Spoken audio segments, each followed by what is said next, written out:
by Andre Norton. Chapter 5. The Perilous Seas. The gorp hunters straggled through the grassed forest in family groups, and the Terrans saw that the Enterprise had forced another uneasy truce upon the district, for there were representatives from more than just Path's own clan. All the Salarichi were young, and the parties babbled together in excitement. It was plain that this hunt, staged upon a large scale, was not only a means of revenge upon a hated enemy, but also a sporting event of outstanding prestige. Now the grass trees began to show ragged gaps, open spaces between their clumps, until the forest was only scattered groups, and the party the Terrans had joined walked along a trail cloaked in knee-high, yellow-red fern growth. Most of the Salarichi carried unlit torches, some having 4 or 5 bundled together, as if gorp hunting must be done after nightfall. And it was fairly late in the afternoon before they topped a rise of ground and looked out upon one of Sargal's seas. The water was a dull metallic gray, broken by great swaths of purple, as if an artist had slapped a brush of color across it in a hit-or-miss fashion. Sand of the red grit, lightened by the golden flecks which glittered in the sun, stretched to the edge of the wavelets, breaking with only languor on the curve of earth. The bulk of islands arose in serried ranks farther out, crowned with grass trees all rippling under the sea wind. They came out upon the beach where one of the purple patches touched the shore, and Dane noted that it left a scummy deposit there. The Terrans went on to the water's edge. Where it was clear of the purple stuff, they could get a murky glimpse of the bottom, but the scum hid long stretches of shoreline and outer wave, and Dane wondered if the gorp used it as a protective covering. For the moment, the Salarichi made no move toward the sea which was to be their hunting ground. Instead, the youngest members of the party, some of whom were adolescents not yet entitled to wear the claw-knife of manhood, spread out along the shore and set industriously to gathering driftwood, which they brought back to heap on the sand. Dane, watching that harvest, caught sight of a smoothly polished length. He called Week's attention to the water-rounded cylinder. The oiler's eyes lighted as he stooped to pick it up. Where the other sticks were from grass trees, this was something else. And among the bleached pile it had the vividness of flame, for it was a strident scarlet. Weeks turned it over in his hands, running his fingers lovingly across its perfect grain. Even in its crude state it had beauty. He stopped the Salaric who had just brought in another armload of wood. "This is what?" He spoke the trade lingo haltingly. The native gazed somewhat indifferently at the branch. "Tansil," he answered. "It grows on the islands." He made a vague gesture to include a good section of the Western Sea before he hurried away. Weeks now went along the tide-line on his own quest, Dane trailing him. At the end of a quarter-hour, when a hail summoned them back to the site of the now-lighted fire, they had some 10 pieces of the Tansil wood between them. The finds ranged from a 3-foot section some 4 inches in diameter to some slender twigs no larger than a writing stilo, but all with high polish, the warm flame coloring. Weeks lashed them together before he joined the group where Groft was outlining the technique of gorp hunting for the benefit of the Terrans.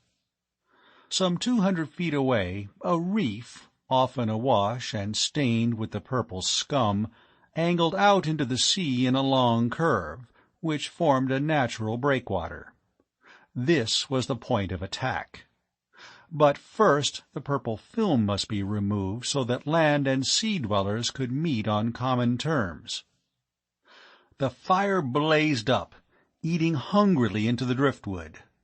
And from it ran the young Salariki with lighted brands, which at the water's edge they whirled about their heads and then hurled out onto the purple patches. Fire arose from the water and ran with frantic speed across the crests of the low waves, while the Salariki coughed and buried their noses in their perfume boxes, for the wind drove shoreward an overpowering stench. Where the cleansing fire had run on the water, there was now only the natural metallic gray of the liquid. The cover was gone. Older Salariki warriors were choosing torches from those they had brought, doing it with care. Groft approached the Terrans, carrying 4. "These you use now." What for? Dane wondered. The sky was still sunlit. He held the torch, watching to see how the Salariki made use of them. Groft led the advance, running lightly out along the reef with agile and graceful leaps to cross the breaks where the sea hurled in over the rock. And after him followed the other natives, each with a lighted torch in hand. The torch they hunkered down to plant firmly in some crevice of the rock before taking a stand beside that beacon. The Terrans, less sure-footed in the space boots, picked their way along the same path, wet with spray, wrinkling their noses against the lingering puffs of the stench from the water. Following the example of the Salariki, they faced seaward. But Dane did not know what to watch for. Cam had left only the vaguest general descriptions of Gorp, and beyond the fact that they were reptilian, intelligent, and dangerous, the Terrans had not been briefed.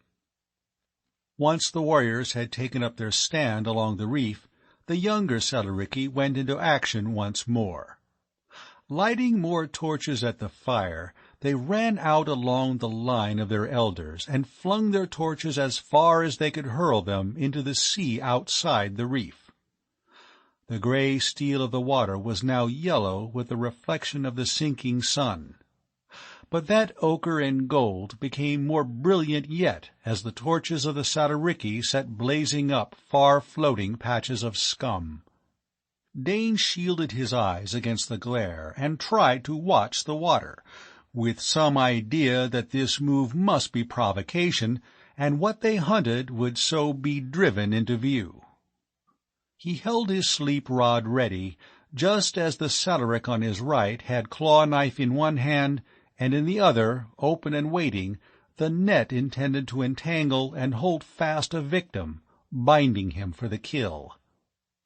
But it was at the far tip of the barrier, the post of greatest honor which Groft had jealously claimed as his, that the Gorp struck first. At a wild shout of defiance, Dane half-turned to see the Salaric noble cast his net at sea level and then stab viciously with a well-practiced blow. When he raised his arm for a second thrust, greenish ichor ran from the blade down his wrist. "Dane!" Thorson's head jerked around. He saw the V of ripples headed straight for the rocks where he balanced. But he'd have to wait for a better target than a moving wedge of water. Instinctively, he half-crouched in the stance of an embattled spaceman, wishing now that he did have a blaster. Neither of the Salariki stationed on either side of him made any move, and he guessed that was hunt etiquette. Each man was supposed to face and kill the monster that challenged him without assistance. And upon his skill during the next few minutes might rest the reputation of all Terrans as far as the natives were concerned. There was a shadow outline beneath the surface of the metallic water now, but he could not see well because of the distortion of the murky waves. He must wait until he was sure. Then the thing gave a spurt, and only inches beyond the toes of his boots, a nightmare creature sprang halfway out of the water, pincher claws as long as his own arms snapping at him. Without being conscious of his act, he pressed the stud of the sleep-rod, aiming in the general direction of that horror from the sea. But, to his utter amazement, the creature did not fall supinely back into watery world from which it had emerged. Instead, those claws snapped again, this time scraping across the top of Dane's foot, leaving a furrow in material the keenest of knives could not have scored. "Give it to him!" That was Rip shouting encouragement from his own place farther along the reef. Dane pressed the firing stud again and again. The claws waved as the monstrosity slavered from a gaping frog's mouth, a mouth which was fanged with a shark's vicious teeth. It was almost wholly out of the water, creeping on a crab's many legs, with a clawed upper limb reaching for him, when suddenly it stopped, its huge head turning from side to side in the sheltering carapace of scaled natural armor. It settled back as if crouching for a final spring, a spring which would push Dane into the ocean. But that attack never came. Instead, the Gorp drew in upon itself until it resembled an unwieldy ball of indestructible armor, and there it remained. The Salariki on either side of Dane let out cries of triumph and edged closer. One of them twirled his net suggestively, seeing that the Terran lacked what was to him an essential piece of hunting equipment. Dane nodded vigorously in agreement, and the tough strand swung out in a skillful cast which engulfed the motionless creature on the reef. But it was so protected by its scales that there was no opening for the claw knife. They had made a capture, but they could not make a kill. However, the Salariki were highly delighted, and several abandoned their post to help the boys drag the monster ashore, where it was pinned down to the beach by stakes driven through the edges of the net. But the hunting party was given little time to gloat over this stroke of fortune. The Gorp killed by Groft and the one stunned by Dane were only the vanguard of an army, and within moments the hunters on the reef were confronted by trouble armed with slashing claws and diabolic fighting ability. The battle was anything but one-sided. Dane whirled as the air was rent by a shriek of agony, just in time to see one of the Salariki, already torn by the claws of a Gorp, being drawn under the water.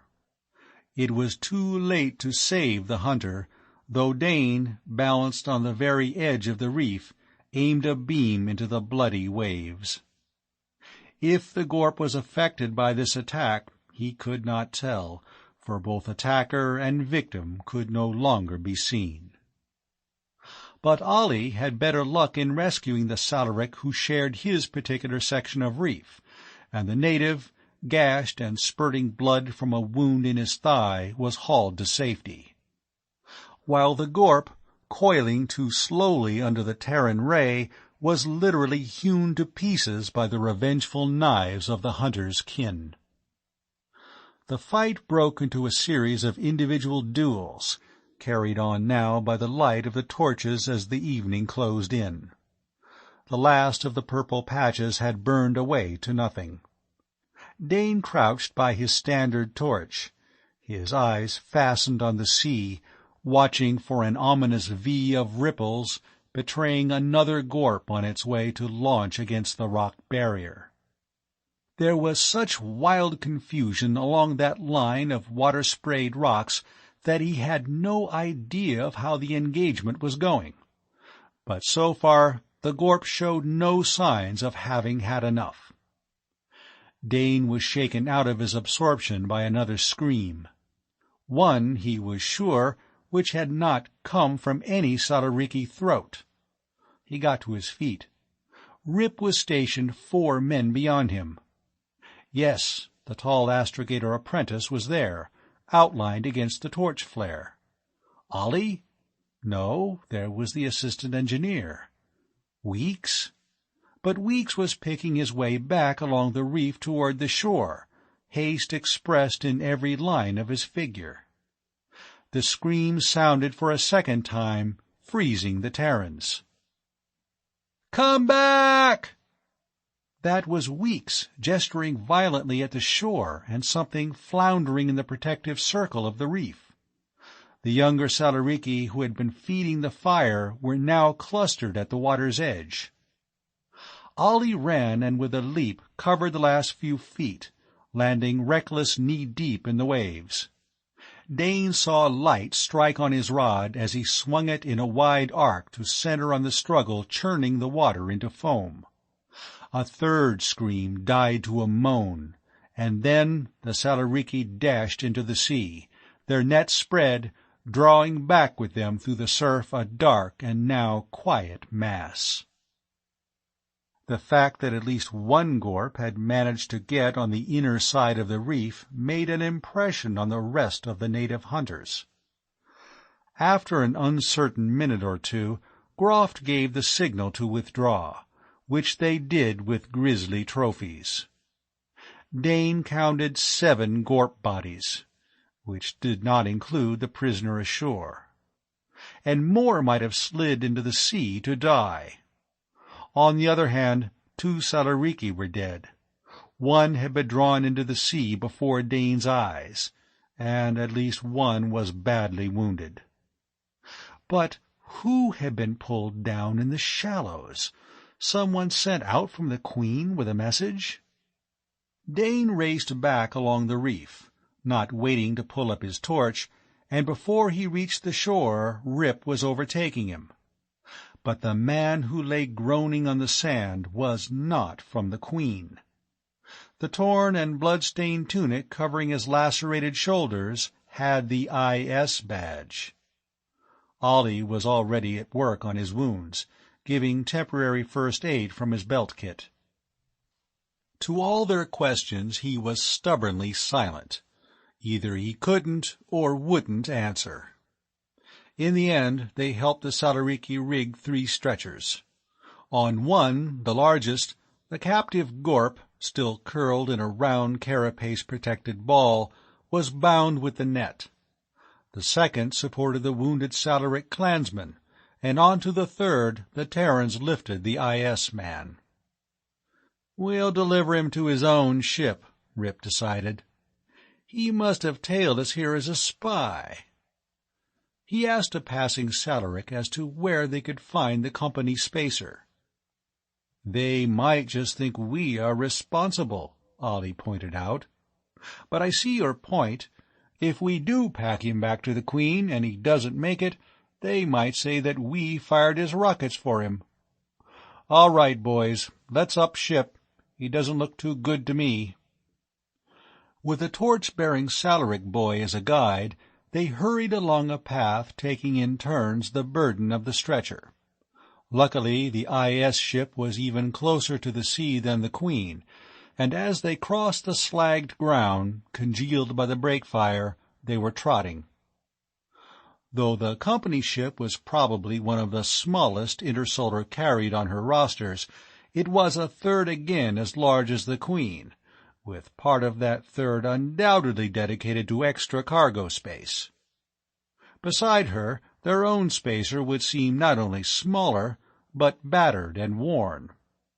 But no free trader would have willingly assumed the badges of a company man, not even for the command of such a ship fresh from the cradles of a builder. When a man went up from the training pool for his first assignment, he was sent to the ship where his temperament, training, and abilities best fitted, and those who were designated as free traders would never fit into the pattern of company men. Of late years, the breach between those who lived under the strict parental control of one of the 5 great galaxy-wide organizations and those still too much of an individual to live any life but that of a half-explorer, half-pioneer, which was the free traders, had widened alarmingly. Antagonism flared, rivalry was strong. But as yet, the great companies themselves were at polite cold war with one another for the big plums of the scattered systems. The free traders took the crumbs, and there was not much disputing, save in cases such as had arisen on Sargal, when suddenly crumbs assumed the guise of very rich cake, rich and large enough to attract a giant. The party from the Queen was given a peremptory challenge as they reached the other ship's ramp. Rip demanded to see the officer of the watch, and then told the story of the wounded man as far as they knew it.